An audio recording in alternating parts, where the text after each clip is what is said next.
நேபாளில் நடந்த திடீர் வெள்ளப்பெருக்குக்கு காரணம் என்னன்றதை நம்ம இந்த வீடியோவில் பார்ப்போம். இந்த ஃப்ளாஷ் ஃப்ளட் எக்ஸாக்டாக எங்கே நடந்துச்சுன்னா நேபாள் அண்ட் திபெத்தோட பார்டர் ரீஜனில் இருக்கக்கூடிய லெண்டே கோலான்ற இந்த பள்ளத்தாக்கில் தான். ப்ரிலிமினரி ரிப்போர்ட் படி என்ன சொல்கிறாங்கன்னா, அந்த இமாலயன் ரீஜனில் இருக்கக்கூடிய பனிப்பாறைகளில் இருக்கக்கூடிய ஒரு பகுதி பார்த்தீங்கன்னா உடஞ்சி இந்த லெண்டே கோலா ஆற்று பள்ளத்தாக்கில் விழுந்திருக்கணும். ஒருவேளை மண் சரிவு ஏற்பட்டும் பார்த்தீங்கன்னா அந்த பாறைகள் உடஞ்சிருந்தாலுமே சரி, அது எல்லாமே பார்த்தீங்கன்னா மொத்தமாக எங்கே விழுந்திருக்குதுன்னு பார்த்தீங்கன்னா இந்த லெண்டே கோலான்ற அந்த ஆற்று பள்ளத்தாக்கில் விழுந்திருக்கு.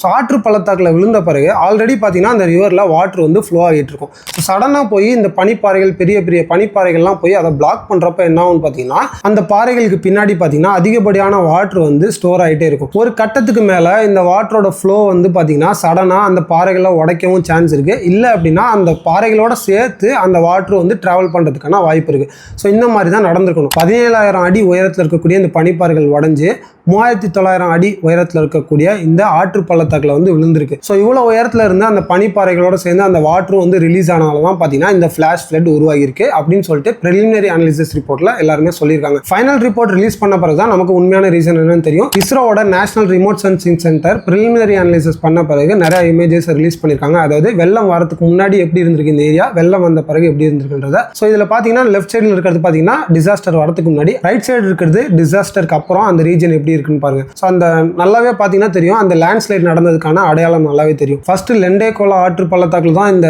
ஃப்ளாஷ் ஃப்ளட் உருவாகி இருக்கு. அதுக்கப்புறம் பார்த்தீங்கன்னா போத்தி கோஷி ரிவர் அண்ட் திரிஷூலி ரிவர் எல்லாத்துலேயுமே பார்த்தீங்கன்னா இந்த ஃப்ளாஷ் ஃப்ளட் பாஸ் ஆகி இருக்கக்கூடிய டிஸ்ட்ரிக்ஸ் எல்லாத்துலேயுமே பார்த்தீங்கன்னா டேமேஜ் பண்ணிச்சு. நிறைய பேர் இறந்தும் போயிருக்காங்க. ஸோ ரொம்பவே வேதனை அளிக்கக்கூடிய ஒரு விஷயம் தான். ஸோ உங்களுக்கு இந்த ஃப்ளட் நடந்ததுக்கான ரீசனை தான் நான் எக்ஸ்பிளைன் பண்ணியிருக்கேன். ஸோ இந்த வீடியோ உங்களுக்கு இன்ஃபர்மேட்டிவாக இருந்திருக்கும்னு நம்புறேன். மறக்காமல் உங்கள் ஃப்ரெண்ட்ஸ்க்கு ஷேர் பண்ணி அவேர்னஸை கிரியேட் பண்ணுங்கள்.